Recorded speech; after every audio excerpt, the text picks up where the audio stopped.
Hello guys, welcome to my channel. आज इस video में हम डिस्कस करने वाले हैं कि अगर आपने एसएससी का एग्ज़ाम, कोई भी एग्ज़ाम हो, चाहे एमटीएस, सीएचएसएल, सीजीएल और भी जितने एसएससी के एग्ज़ाम होते हैं वो आपने क्वालिफाई कर लिया है, यानी फाइनल मेरिट लिस्ट में आपका नाम है, तो उसके बाद का अगला स्टेप क्या होता है। ठीक है, जो एसएससी ने आपकी फ़ाइल मेंटेन की होगी, ठीक है, टीयर 1 से लेकर अभी तक की जितनी फ़ाइल उन्होंने मेंटेन की होगी आपकी, वो आपके डिपार्टमेंट, जिस डिपार्टमेंट में आपका सिलेक्शन हुआ होगा उस डिपार्टमेंट को भेज देगा।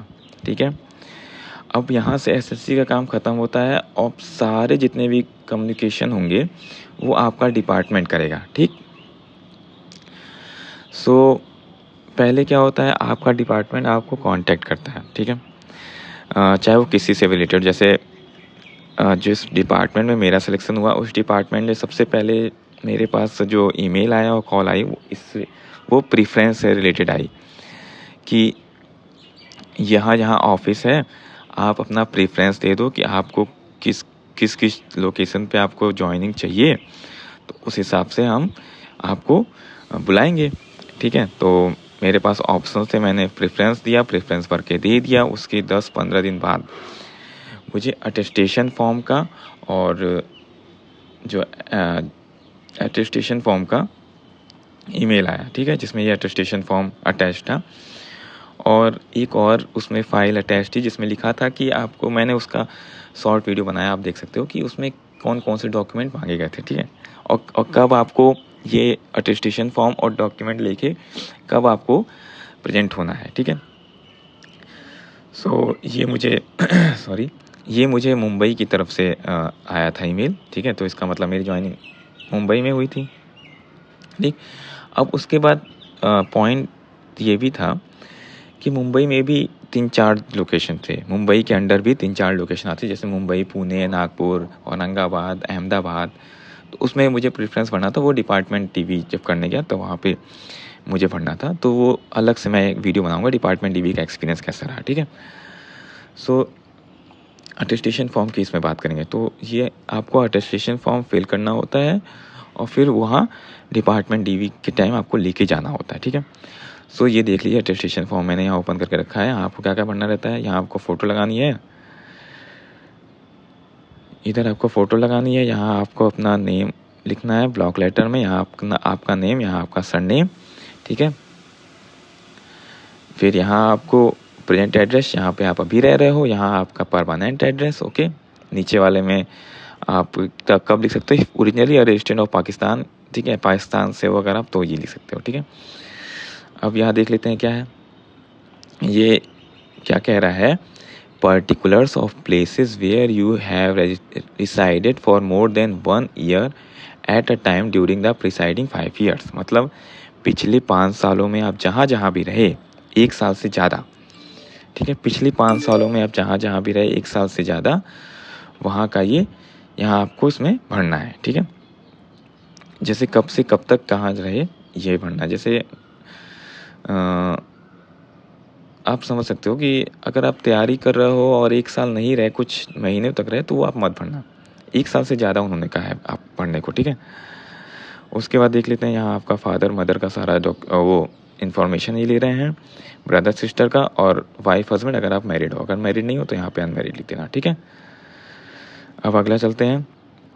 यहाँ अगर आपका कोई सन और डॉटर है उसकी सारी इन्फॉर्मेशन आपको फिल करनी है, आपको मैरिड के केस में है। ठीक है, उसके बाद आपकी nationality Indian, date of birth, present age, age at matriculation, मतलब जब आपने 10th किया था तो आपकी एज क्या थी, प्लेस ऑफ बर्थ जहाँ पे आपका जन्म हुआ, डिस्ट्रिक्ट और स्टेट जहाँ से आप बिलोंग करते हो वहाँ का डिस्ट्रिक्ट, जहाँ आपके फादर बिलोंग करते हैं वहाँ का डिस्ट्रिक्ट क्या है, आपका रिलीजन, क्या आप SC/ST के मेंबर हो, यस और नो।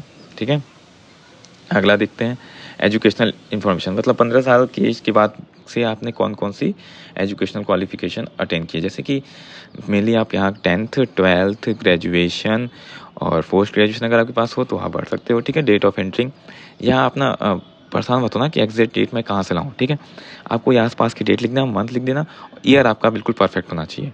ठीक है, डेट ऑफ लिविंग आपके मार्कशीट में वो दिया रहता है, डेट ऑफ लिविंग, कौन सा एग्जामिनेशन पास किया, मैट्रिकुलेशन, हायर सेकेंडरी और ग्रेजुएशन। ठीक है, तो एग्जैक्ट डेट नहीं चाहिए, आसपास की डेट चलेगी। ठीक है, अगर आप जॉब करके आए हो तो वहाँ ये सारा उसमें लिखना है।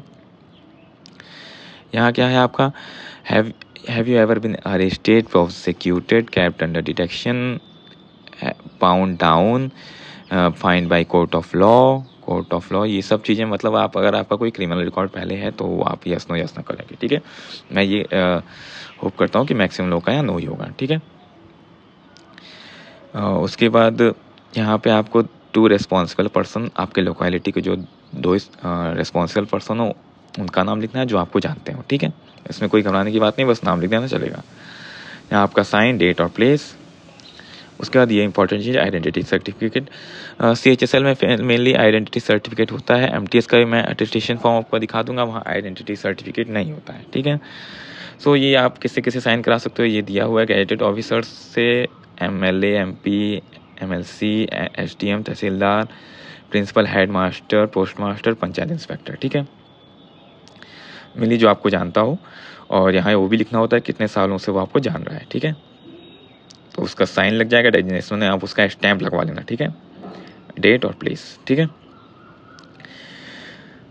और उसके बाद ये जो है वो आपका ऑफिस फिल करेगा। उसके बाद कैरेक्टर सर्टिफिकेट भी आप किसी भी गैजेटेड ऑफिसर से सिग्नेचर करा सकते हो, ठीक है, जिसको आप जानते हो, ठीक है। और यहाँ पे मंथ जरूर लिखवा लेना कितने साल से आप उसको जान रहे हो, ठीक है, 6 मंथ एटलीस्ट होना चाहिए। और यहाँ भी मतलब 2 कैरेक्टर हैं आपके पास और एक आइडेंटिटी है, ये इंपॉर्टेंट है, ये आपको फिल करके लेके ही जाना है, ये आप बिल्कुल ध्यान रखना। तो इस पे जब रजिस्ट्रेशन फॉर्म आपका आ जाए तो मेनली इस पे फोकस करना कि ये जल्दी से जल्दी ये वाला काम तो मेरा हो जाए, ठीक है। क्योंकि कभी कभी क्या होता है, आप किसी ऑफिस जाते हो तो सैटरडे संडे पड़ गया तो सर नहीं है या छुट्टी पे हैं, तो इस चीज़ का ध्यान रखना कि इसको बनने में समय लगता है, ठीक है। और इसके बाद ये है कि हाँ, इसमें तो आपको दिख ही रहा है कि आपको भरना है, मैरिड हो तो, नहीं मैरिड हो तो ये सब भर देना, ठीक है। और उसके बाद साइन और डेट भर देना अपना। उसके बाद ये आता है कैंडिडेट स्टेटमेंट और डिक्लेरेशन, ये भी इंपॉर्टेंट होता है। यहाँ आपको क्या करना होता है, अपना नाम लिखो, एज लिखो, क्या आपको कोई तरह की कोई बीमारी इससे पहले हो चुकी है, यस नो। और वैक्सीन वाला आता है तो मैंने यहाँ पे कोविड वाला जो लास्ट वैक्सीन लगाया था वो वाली डेट भर दी थी, ठीक है यहाँ पे। और बाकी ये जो गाउट वोट है ये सब नो कर देना। उसके बाद आपके फादर की एज क्या है, फादर के ब्रदर्स कितने हैं, उनकी हेल्थ क्या है और कितने बढ़ चुके हैं, ऐसा कुछ है, ठीक है, ये आप भर देना, उसमें घबराने की बात नहीं है। यहाँ मदर का यही चीज़ है, सेम चीज़। उसके बाद आपका डिक्लेरेशन, उसके बाद आपका सिग्नेचर होगा, डेट होगा।